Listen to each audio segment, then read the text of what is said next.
నడుస్తున్న 5 లక్షల టన్నుల ఇసుక అమ్ముకున్నాడు. ఎంపీ ఎలక్షన్ లో కూడా బీజేపీ అయినటువంటి అభ్యర్థికి సపోర్ట్ చేసినాడు. ఇప్పుడు ఇవాళ మొత్తం 200 చెట్లు రిజెక్ట్ అయిపోయినాయి. కేసులు పెడతాం అనే ఉద్దేశంతో సస్పెండ్ చేస్తామని చెప్పి క్యాంప్ ఆఫీస్ కి రమ్మంటాడు.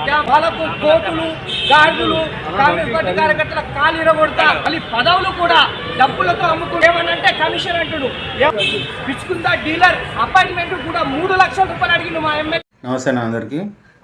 ఈరోజు టాపిక్ ఏం కొత్త లేదు, పాత టాపిక్కే. జుక్కల్ ఎమ్మెల్యే కాంతారావు మీద నిన్న కాంగ్రెస్ నాయకులు గాంధీ భవన్కు వేడి తమకు పట్టించుకోవడం లేదని పిసిసి అధ్యక్షుడు మహేష్ కుమార్ గౌడ్కు కలిశారు. అదేవిధంగా భట్టి విక్రమార్క వేరే ఇతర మంత్రులను కూడా కలిసి ఇక్కడి సమస్యలను వారికి తెలియజేయడం జరిగింది. బీఆర్ఎస్ బీజేపీ నుంచి వచ్చిన కొత్త కార్యకర్తలకి పదవులు ఇస్తున్నాడు, మరి ఆయన వ్యవహార తీరు బాగలేదంటూ ఈ నమస్తే తెలంగాణలో జుక్కల్ ఎమ్మెల్యేపై అధిష్టానానికి ఫిర్యాదు అంటూ ఒక కథనం వచ్చింది.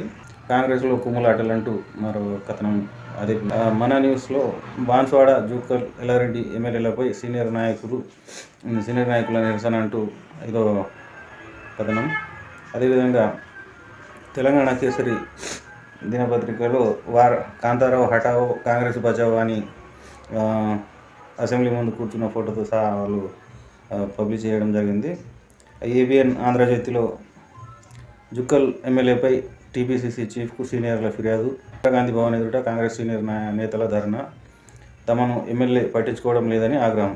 ఈనాడులో చూసుకుంటే కామారెడ్డి మెయిన్ పేజీలో, డిస్ట్రిక్ట్ పేజీలో హస్తంలో అసమ్మతి అంటూ, ఆంధ్రప్రభలో కూడా సేమ్ అదే జుక్కల్ కాంగ్రెస్లో విభేదాలు అంటూ కార్టూన్తో సహా జుక్కల్ ఎమ్మెల్యే ఫోటోతో సహా ఇందులో కూడా వార్త ప్రచురితం కావడం జరిగింది. ఎమ్మెల్యే తీరుపై క్యాడరే డైరెక్ట్గా గాంధీ భవన్ అంటే పార్టీ కార్యాలయం వద్దకు వెళ్ళి ఫిర్యాదు చేయడం ఈ జుక్కల్ చరిత్రలో కూడా ఇదే ఫస్ట్ అనుకుంటా నేను. కానీ నాయకుల మధ్య కొద్దిగా విభేదాలు ఉండేవి. నేను ఇంతకుముందు ఒక వారం రోజుల క్రితము జుక్కల్ కాంగ్రెస్ అంతర్గత పోరు అని పెట్టినా. ఏదో అనుకున్నారు, సరే అనుకుంటే అని, కానీ చెప్పింది రాంగ్ ఉండేది, నోటికి వచ్చినట్టు వరుతున్నాం అది ఇది ఏముండదు, అన్నీ కరెక్ట్ ఉంటాయి. మనకు ఏదైనా కొద్దిగా తెలిస్తేనే ఎంతో కొంత చెప్తాం, కానీ అట్లా ఏమి ఉండదు. మనకు అందరు సమానమే. మీరు కూడా కొద్దిగా నా గురించి ఆలోచించేటప్పుడు నలుగురికి నా గురించి తెలుసుకొని ఏదైనా అంటే అనొచ్చు. సరే అంటే నాదేం ఇక్కడ పడిపోదు, కానీ ఈ వివాదాలు ఇప్పుడు గలీలా కాదు, మొత్తం ఢిల్లీ దాకా కూడా పోయే అవకాశాలు ఉన్నాయి. ఏమేమో కామెంట్లు వస్తున్నాయి, కానీ ఇంకా తర్వాత పెడతా నేను. ఇప్పుడైతే ఇంతకే చాలు. నియోజకవర్గంలో ఇసుక ఉంది, మొత్తం ఇసుక మాఫియా నడుస్తున్న 5 లక్షల టన్నుల ఇసుక అమ్ముకున్నాడు. మరి ఇంకో విషయం ఏంటంటే ఎంపీ ఎలక్షన్ లో కూడా బీజేపీ అయినటువంటి అభ్యర్థికి సపోర్ట్ చేసినాడు. కళ్యాణ లక్ష్మి చెక్కులు కూడా మా నియోజకవర్గంలో కళ్యాణ లక్ష్మి చెక్కులు కూడా 200 చెక్కులు రిజెక్ట్ అయిపోయినాయి. కష్టపడ్డ కార్యకర్తకు పదవులు వస్తాయి, అవి వస్తాయని చెప్తుంటే మా కార్యకర్తల పక్కన పెట్టిండు. ఎవరైతే బీఆర్ఎస్ నాయకులు ఉన్నారో, బీజేపీ నాయకులు ఉన్నారో వాళ్ళకి మాత్రం పదవులు దక్కుతున్నాయి. కష్టమన్నా నగరం ఇట్లా మా మాట గీత దాటితే దీనిపైన కేసులు పెడతాం అనే ఉద్దేశంతో సస్పెండ్ చేస్తామని చెప్పేసినట్టు అందరికీ చేస్తున్నారు. ఏమన్నా అంటే క్యాంప్ ఆఫీస్కి రమ్మంటాడు. క్యాంప్ ఆఫీస్కు పోయిన తర్వాత కూడా అక్కడ కూడా కలవడు, కింద గెలిచిందే 1000 ఓట్లతో.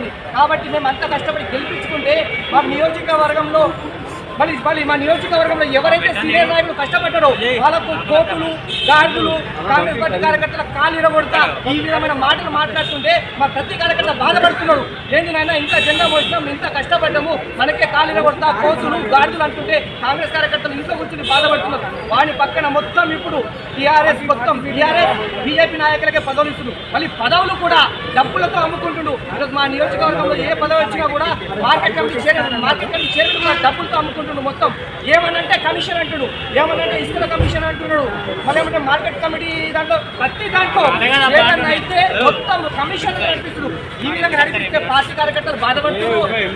ఈ విధంగా చేస్తే పార్టీ నష్టపోతుంది, కార్యకర్తలంతా పక్కన పోతున్నారు. కాబట్టి పిచ్చుకుందా డీలర్ అపాయింట్మెంట్ కూడా 3 లక్షల రూపాయలు అడిగిండు మా ఎమ్మెల్యే. పిచ్చుకుందా డీలర్కు 3 లక్షల రూపాయలు ఇస్తే డీలర్ ఇస్తా అని చెప్పింది. ఈ విధంగా మొత్తం పైసలతో కమిషన్లతో జుక్కల వ్యవహారం నడుస్తుంది. ఉంది. కార్యకర్తలేమో కష్టపడాలంతా బాధపడుతుంది. దయచేసి ఈ మా చర్యలన్నీ గుర్తించి మా పిసిసి అధ్యక్షులు సీనియర్ నాయకులు అందరూ మాకు చుక్క నియోజకవర్గంలో న్యాయం చేస్తామని చెప్పేసి ఈరోజు 200 మంది అందరము ఎంపీటీసీలు, జడ్పీటీసీలు, ఎక్స్ చైర్మన్లు అందరం మెంబర్లు అందరూ కలిసి వచ్చిన దయచేసి పిసిసి అధ్యక్షుల వారు మరి సీనియర్ నాయకులు మాకు న్యాయం చేస్తామని కోరుకుంటున్నాం.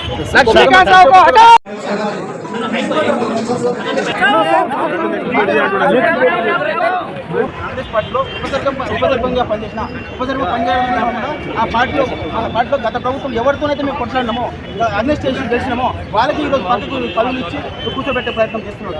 కాబట్టి దయచేసి ఈ విధంగా ఏదైనా మీడియం ముందు కానీ ఏదైనా చేస్తే ఆమె కేసులు పెట్టడం, అటువంటి కేసులు పనించడం, అసలు పని చేస్తున్నారు, భయభ్రాంతులు గురి చేస్తున్నారు. కాబట్టి దయచేసి తీసుకుందా 20 లక్షలు కమ్ముకున్నాం సార్. రేపు జడ్పీటీసీ ఎంపీటీసీలు ఎందుకు కావాలంటే ఆ 2 పార్టీలు కమిటీ చేతులు ఉంటాయి సార్.